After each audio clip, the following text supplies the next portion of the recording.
আপনি এই এলাকায় যেতে ভয় পাবেন এবার? মানে এই আমি কেন ভয় যাবো? কি কথা কাকে বল? যারা সিপিএম বিরুদ্ধে লড়াই করেছে মুখ চিতিয়ে, ওটা আমার এলাকা। যারা অ্যারেস্ট হয়েছে তাদের জিজ্ঞেস করো, যারা আমাদের তাবেদারি করছে ছোকরাদের বাইট নিচ্ছে তাদের জিজ্ঞাসা করো কি হবে। একটা ক্যাবিনেট মিনিস্টার সারা ভারতবর্ষে এইভাবে কোথাও নৈরাজ্য হয়েছে কি? মুখ্যমন্ত্রী তিনি দায়িত্ব নিয়েছেন, দলের বিরুদ্ধে আমার অভিযোগ নয়, কিন্তু যারা দোষী তাদের বিরুদ্ধে 100%। মুখ্যমন্ত্রী ওই ফিরহাদ হাকিমকে ডেকে বলেছেন সাহেবের সঙ্গে বোধহয় যোগাযোগ হচ্ছে না, তুমি সাহেবকে বলো আজকে সকালে 3 বার ববি হাকিম ফোন করেছে, আমার টেলিফোন ব্যস্ত ছিল, 3য়বারে টেলিফোন ধরি। মুখ্যমন্ত্রী বলেছেন সাহেবের দুঃখ হয়েছে আমি জানি, এটা আমিও পছন্দ করি না, কঠোর হাতে দমন করব এবং যারা দলের থেকে এই সর্বনাশটা করছে কঠোর শাস্তি তাদের দেব, এটা সাহেবকে বলে দেব, কোনো রিয়ায়ত নেই। এবং কাল আমি এসপি ডিএর সাথে দেখা করেছি, ওখানে বহুজন অ্যারেস্ট হয়েছে, আহমদ ফেরার হয়ে গেছে।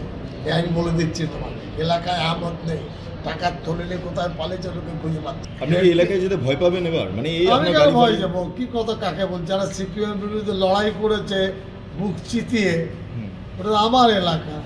যারা অ্যারেস্ট হয়েছে তাদের জিজ্ঞেস করো, যারা আমাদের তাবেদারি করছে ছোকরাদের বাইট নিচ্ছে তাদের জিজ্ঞাসা করো কি হবে। একটা ক্যাবিনেট মিনিস্টার সারা ভারতবর্ষে এইভাবে কোথাও নৈরাজ্য হয়েছে কি? মুখ্যমন্ত্রী তিনি দায়িত্ব নিয়েছেন, দলের বিরুদ্ধে আমার অভিযোগ নয়, কিন্তু যারা দোষী তাদের বিরুদ্ধে 100%।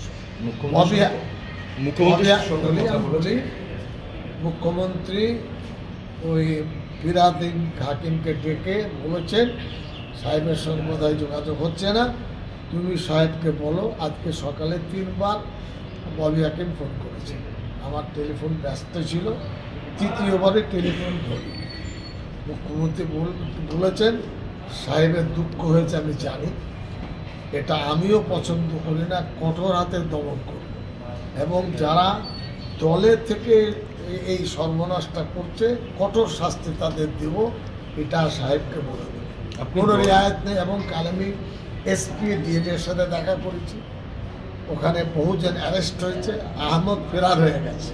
আমি বলে দিচ্ছি তোমাকে, এলাকায় আহমদ নেই, টাকার থলে কোথায় পালিয়েছে লোকে খুঁজে পাচ্ছে। আপনি এই এলাকায় যেতে ভয় পাবেন এবার? মানে এই আমি কেন ভয় যাবো? কি কথা কাকে বল? যারা সিপিএম বিরুদ্ধে লড়াই করেছে মুখ চিতিয়ে, ওটা আমার এলাকা। যারা অ্যারেস্ট হয়েছে তাদের জিজ্ঞেস করো, যারা আমাদের তাবেদারি করছে ছোকরাদের বাইট নিচ্ছে তাদের জিজ্ঞাসা করো কি হবে। একটা ক্যাবিনেট মিনিস্টার সারা ভারতবর্ষে এইভাবে কোথাও নৈরাজ্য হয়েছে কি? মুখ্যমন্ত্রী তিনি দায়িত্ব নিয়েছেন, দলের বিরুদ্ধে আমার অভিযোগ নয়, কিন্তু যারা দোষী তাদের বিরুদ্ধে 100%। মুখ্যমন্ত্রী ওই ফিরহাদ হাকিমকে ডেকে বলেছেন সাহেবের সঙ্গে বোধহয় যোগাযোগ হচ্ছে না, তুমি সাহেবকে বলো আজকে সকালে 3 বার ববি হাকিম ফোন করেছে, আমার টেলিফোন ব্যস্ত ছিল, 3য়বারে টেলিফোন ধরি। মুখ্যমন্ত্রী বলেছেন সাহেবের দুঃখ হয়েছে আমি জানি, এটা আমিও পছন্দ করি না, কঠোর হাতে দমন করব এবং যারা দলের থেকে এই সর্বনাশটা করছে কঠোর শাস্তি তাদের দেব, এটা সাহেবকে বলে দেব, কোনো রিয়ায়ত নেই। এবং কাল আমি এসপি ডিএর সাথে দেখা করেছি, ওখানে বহুজন অ্যারেস্ট হয়েছে, আহমদ ফেরার হয়ে গেছে। আমি বলে দিচ্ছি তোমাকে, এলাকায় আহমদ নেই, টাকার থলে কোথায় পালিয়েছে লোকে খুঁজে পাচ্ছে। আপনি এই এলাকায় যেতে ভয় পাবেন এবার? মানে এই আমি কেন ভয় যাবো? কি কথা কাকে বল? যারা সিপিএম বিরুদ্ধে লড়াই করেছে মুখ চিতিয়ে, ওটা আমার এলাকা। যারা অ্যারেস্ট হয়েছে তাদের জিজ্ঞেস করো, যারা আমাদের তাবেদারি করছে ছোকরাদের বাইট নিচ্ছে তাদের জিজ্ঞাসা করো কি হবে। একটা ক্যাবিনেট মিনিস্টার সারা ভারতবর্ষে এইভাবে কোথাও নৈরাজ্য হয়েছে কি? মুখ্যমন্ত্রী তিনি দায়িত্ব নিয়েছেন, দলের বিরুদ্ধে আমার অভিযোগ নয়, কিন্তু যারা দোষী তাদের বিরুদ্ধে 100%।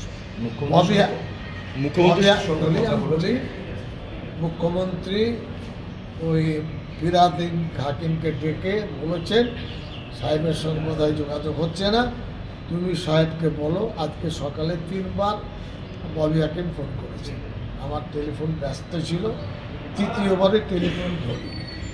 মুখ্যমন্ত্রী বলেছেন সাহেবের দুঃখ হয়েছে আমি জানি, এটা আমিও পছন্দ করি না, কঠোর হাতে দমন করব।